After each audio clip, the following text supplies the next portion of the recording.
오늘 우리에게 주신 말씀은 출애굽기 15장 1절에서 21절 말씀입니다. 봉독하겠습니다. 이때에 모세와 이스라엘 자손이 이 노래로 여호와께 노래하니 일렀으되 내가 여호와를 찬송하리니 그는 높고 영화로우시며 말과 그 탄 자를 바다에 던지셨음이로다. 여호와는 나의 힘이요 노래시며 나의 구원이시로다. 그는 나의 하나님이시니 내가 그를 찬송할 것이요 내 아버지 하나님이시니 내가 그를 높이리로다. 여호와는 용사시니 여호와는 그의 이름이시로다.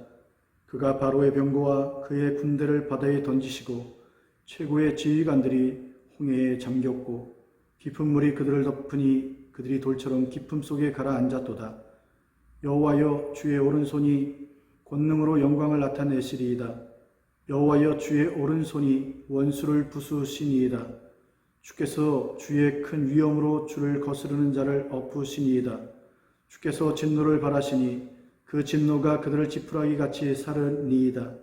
주의 콧김에 물이 쌓이되 파도가 언덕같이 일어서고 큰 물이 바닷 가운데 엉기니이다.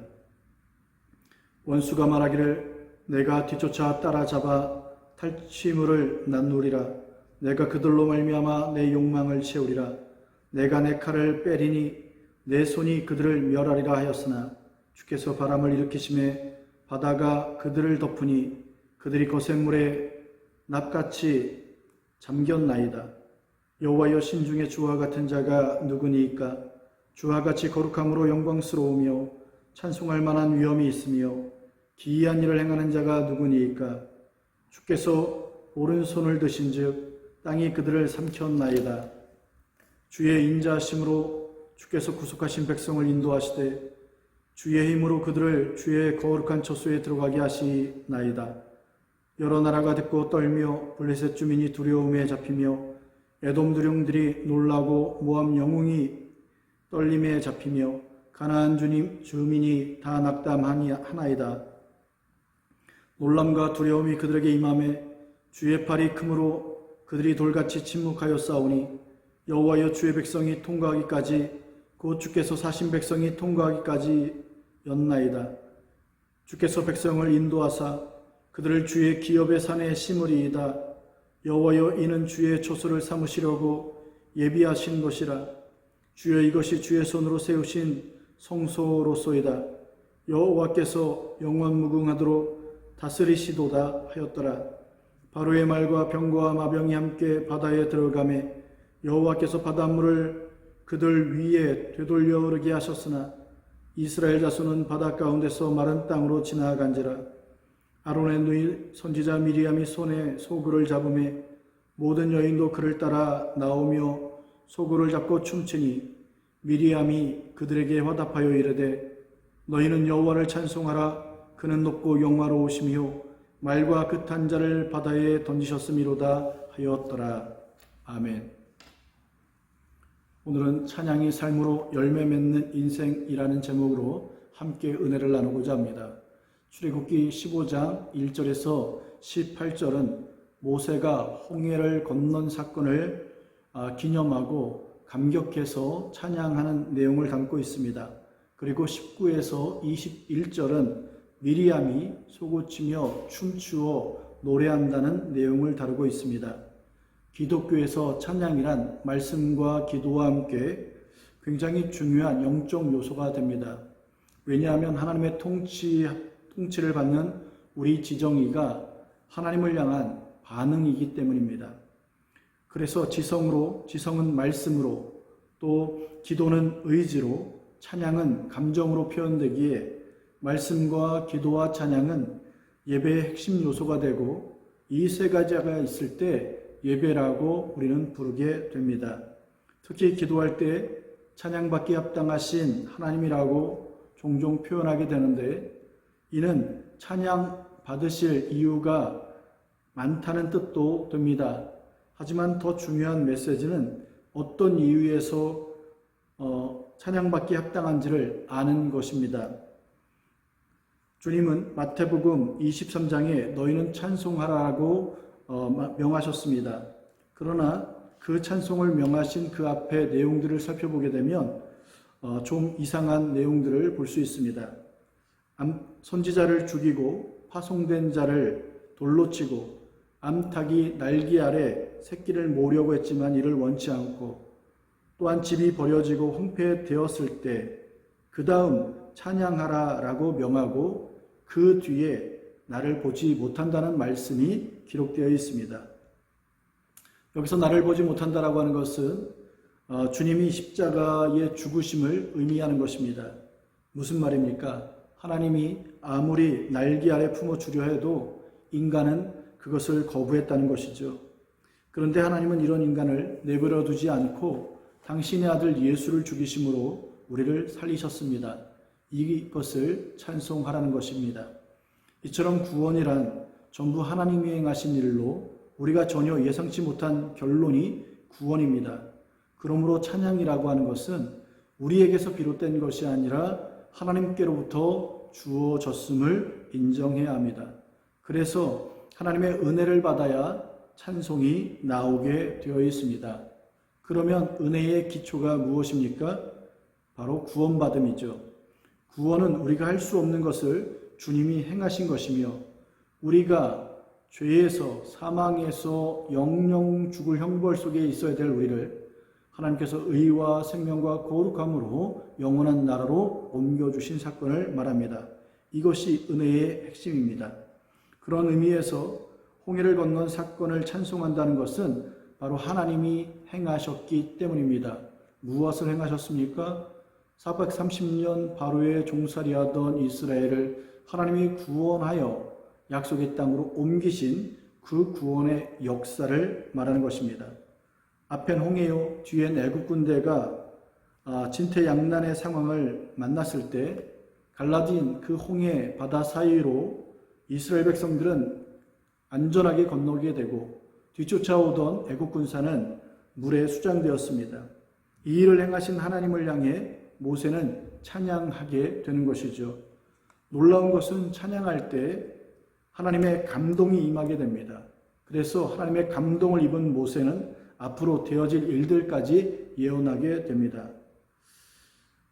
다윗 역시 시편에 가끔 자기가 모르는 고백을 할 때가 많이 있습니다. 그 내용을 보게 되면 앞으로 오실 메시아에 대한 예언들입니다. 이처럼 찬송이란 하나님이 주신 것이며, 그 찬송을 통해 하나님의 임재하심으로 과거, 현재, 미래에 대한 하나님의 뜻이 나타나게 되어 있는 것입니다. 출애굽기 15장 1절에서 12절까지는 모세가 직접 겪은 홍해 도화 사건을 다루지만 13절부터는 가나안에 들어가는 내용과 이방 족속이 이스라엘과 함께 하는 하나님으로 인해 두려워한다는 미래의 예언을 담고 있습니다. 이러한 미래적 예언이 언제 이루어집니까? 바로 여호수아가 가나안 땅을 정복하기 위해서 들어갈 때입니다. 투정탐꾼을 보내 가나안 땅의 마음을 살필 때 기생 라합을 통해 듣게 된 소식은, 하나님이 함께하는 너희는 너무 특별하기 때문에 우리들의 간담이 녹는다는 것이죠. 이것이 주는 메시지가 무엇입니까? 우리가 죄와 마귀와 싸워 이긴다는 것이 너무나 힘들고 때로는 부정적으로 결코 이길 수 없다라고 우리가 여길 수 있지만, 우리가 두려워하는 것보다 마귀가 훨씬 더 우리를 두려워한다는 것입니다. 왜 그럴까요? 하나님이 함께하기 때문이죠. 바꿔 말하면 십자가에서 승리한 주님이 우리와 함께하기 때문에 우리와의 싸움 자체를 어두운 영들은 두려워하고 있음을 잊지 말아야 합니다. 이처럼 15장은 하나님이 주신 감동을 따라 미래에 대한 사건까지 다루기 때문에 17에서 18절은 주께서 백성을 주의 기업의 산에 심었다라고 표현하고, 또한 주의 초소를 만들어 여호와께서 영원히 다스리신다라고 기록하고 있습니다. 이처럼 하나님이 행하실 일까지 다 말씀해 주심으로 이스라엘의 운명을 예언적으로 드러내는 것입니다. 이것이 찬송의 내용입니다. 그런데 19절에서 21절은 미리암의 노래라고 말씀드렸습니다. 모세 다음에 미리암의 찬송을 삽입한 것인데, 바로 모세와 미리암의 노래를 비교해 보면 모세는 이스라엘의 과거, 현재, 미래를 노래했지만 미리암은 현실 내용만 찬송하는 것을 볼 수 있습니다.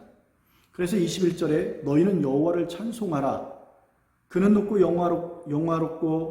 영화로우심이요 말과 극한 자를 바다에 던지셨다라고 그렇게 찬양하고 있습니다. 물론 미리암의 이 찬양에 대해서 많은 학자들이나 목회자들이 높게 평가하기도 합니다. 높게 평가하는 이유가 무엇입니까? 본문 구조상 모세 다음에 미리암의 노래가 놓여졌다는 것이죠. 또한 19절에 보게 되면 소고치고 춤추어 찬양하는 모습을 통해서 이스라엘 백성들 중에 특별히 모든 여인들이 미리암을 따라오며 함께 찬양했기 때문입니다. 그런데 미리암이 찬양하는 동기, 그 동기가 무엇입니까? 19절에 보면 이스라엘은 지나가서 살았지만 뒤쫓아온 애굽은 물에 수장되었다는 것이 핵심 내용입니다. 무슨 말입니까? 막혔던 바다 사이로 지나가니 감격하고 좋다고 건넜는데 뒤를 보니 갑자기 애굽 군대가 쫓아오는 것이죠. 그것을 본 순간 두려워 난리를 쳤는데 애굽 병거가 바다에 덮이는 모습을 보니 이제 좋아졌다는 것입니다. 그 좋다는 표현이 미리암의 찬송의 내용인 것입니다. 한마디로 두려운 인생을 살았지만 이제 평안한 인생이 되었다. 죽을 환경에 있었지만 이제 살아났다는 것이죠. 이러한 찬송의 고백도 참으로 귀할 것입니다. 지금 이야기하고자 하는 것은 미리암이 무조건 나쁘다는 말을 하려는 것이 아니라 단지 두 개를 비교하면서 보다 더 신앙적인 차원을 우리가 추구해야 된다라는 것이죠. 모세의 찬송은 애굽의 고난과 또한 시달림과 고통과 두려움 속에서 하나님이 역사의 주심으로 또 이끌림을 받았고 앞으로 어떤 인도하심이 있을지까지 보는 이 깊은 흐름 속에서 하나님이 주신 감동으로 찬양이라는 것을 통해서 표현한 것이죠. 그런데 미리암은 자기 눈으로 본 장면에 대한 묘사로 끝나게 됩니다. 물론 이것도 너무 귀하지만 다시 한번 말하지만 모세에 비해서 그 어떤 깊이가 약함을 보게 됩니다. 그래서인지 미리암은 민수기 12장에 모세를 비방하다가 문둥병에 걸리는 사건을 만나게 됩니다. 문둥병에 걸린 핵심 이유가 무엇입니까? 민수기에 모세가 굿수 여인을 취했을 때 미리암이 한 말이 너만 하나님과 대면하는 사람이냐? 나도 내용도 하나님과 대면한다라고 말하면서 비방했던 사건입니다.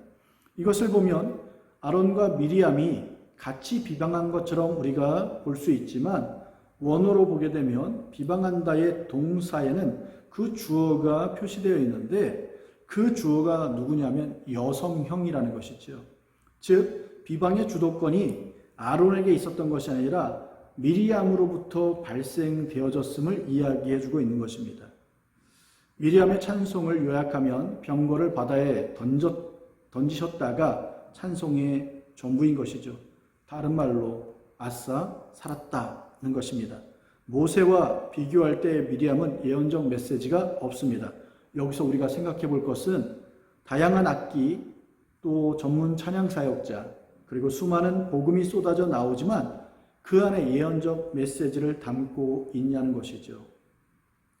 때론 찬양하면서 눈을 감기도 하고 또 손을 들고 몸을 흔들기도 합니다. 참으로 귀하고 아름다운 모습입니다. 하지만 그러한 모습이라고 무조건 하나님이 받으실 것이다라고 우리가 생각하면 안 되는 것이죠. 왜냐하면 실컷 눈물을 흘리고 두 손이 아플 정도로 손을 들고 찬양하다가 끝나고 돌아가면 아무런 변화가 없기 때문입니다. 심한 경우 예배가 끝나고 혹은 성가대나 찬양팀이나 찬양을 인도했던 사람들이 때로는 본인들의 어떤 화합과 뒤풀이를 위해서 치맥을 먹으러 가자는 소리도 있습니다. 만약에 이게 맞다면 그것은 진정한 하나님이 받으실 만한 찬양은 아닌 것이죠. 하나님이 삶 속에 행하신 놀라운 일을 찬양함이 마땅하고 그 찬양을 하나님이 받으시기 때문에 성령을 부어주십니다. 그러면 그때부터 성령의 인도하심을 따라 살게 되고 그 결과 성령의 열매를 맺게 되는 것이죠. 그런데 오늘 우리가 찬양을 끝난 다음에 뒤풀이 어떤 육신의 목마름을 해결하고 또 관계를 위해서 그렇게 한다는 것, 그것이 과연 성령의 열매인지 우리는 되돌아봐야 되는 것이죠. 물론 사람들이 함께 말을 나눌 수 있고 뜻을 세울 수 있으니 그는 교제라고 말할 수 있지만 신앙의 교제는 그런 것이 아니죠. 성령의 열매는 모든 것을 목표를 위해서 과정이 다 옳다가 아니라 그 과정까지도 옳아야 옳은 것이 되는 것이죠. 그러니 그들이 화합과 또 마음의 것들을 나누고 또 교제를 하기 위해서는 믿음 안에서, 주님 안에서 우리가 행하는 것들을 주님께 구해야 되고, 그러한 구함 속에서 함께 신앙의 덕목, 누가 보더라도 부끄러움이 없는 그러한 모습으로 나타나야 될 것입니다. 그래서 성령의 은사 중에 하나가 무엇입니까? 바로 절제라는 것이 있죠. 우리는 이렇게 하고 싶지만, 이것이 하나님을 위한 것 같지만 때로는 하나님의 뜻 안에서 보니 그것이 바른 방법이 아니더라. 그러면 멈추고 돌이켜서 다시금 하나님 앞에 구하여 그 방법들을 찾아내는 것, 이것이 바로 절제의 열매일 것입니다. 이처럼 하나님이 주신 감동으로 찬양하는 삶을 살아갈 때 그 찬양은 노래가 아니라 예언적 미래가 되는 것이죠. 다시 말하면 찬송 자체가 역사로 일어나게 되는 것입니다. 그러니 하나님을 향해 뜨거운 눈물을 흘렸습니까? 그러면 그 뜨거운 눈물 속에 우리의 삶의 변화, 세상의 가치관, 세상의 문화가 아닌 하나님의 가치관과 하나님의 성령에 이끌림받는 하나님의 문화, 그렇게 의와 거룩함으로 빛과 소금의 그러한 모습으로 드러나야 하는 것입니다. 이처럼 찬양이 삶으로 열매 맺게 될 때 그 찬양을 하나님이 받으심을 잊지 말고 찬양 가운데 귀한 승리가 있기를 주님의 이름으로 축원합니다. 기도하겠습니다. 하나님 아버지 감사합니다. 하나님, 홍해 앞에서 두려울 수밖에 없었던 이스라엘들, 그러나 하나님의 놀라운 은혜로 그들에게 길을 여셨고 그들이 안전하게 건넜습니다. 그리고 그 사건 속에서 모세와 미리암이 찬양을 하게 됩니다. 모세에게 아버지 하나님의 과거와 현재와 미래에 대한 그러한 내용들로 찬양하게 하신 하나님, 우리의 인생이 모세처럼 그래서 하나님의 감동으로 주어진 찬양 속에 예언적 미래가 담겨 있기에 그 말씀대로 이루어지는 역사를 보게 해 주옵소서. 오늘 우리가 단순하게 그냥 하나님의 메시지는 붙잡지 못하고 지난날 아니면 우리의 문제가 풀어진 것으로 기뻐하고 즐거워하는 어린아이 같은 신앙에서 벗어나 모세처럼 성숙되어지고 예언적 말씀을 붙잡고 그 말씀을 이루어가는 복된 승리자들이 되기를 원합니다. 주여 축복해 주옵소서. 이제는 우리 주 예수 그리스도의 은혜와 하나님 아버지의 무한하신 사랑하심과 성령님의 감화감동 교통하심이 함께 예배드린 모든 성도들 머리 위에 이제로부터 영원토록 함께 하시옵기를 주 예수 그리스도 이름으로 축원하옵나이다. 아멘.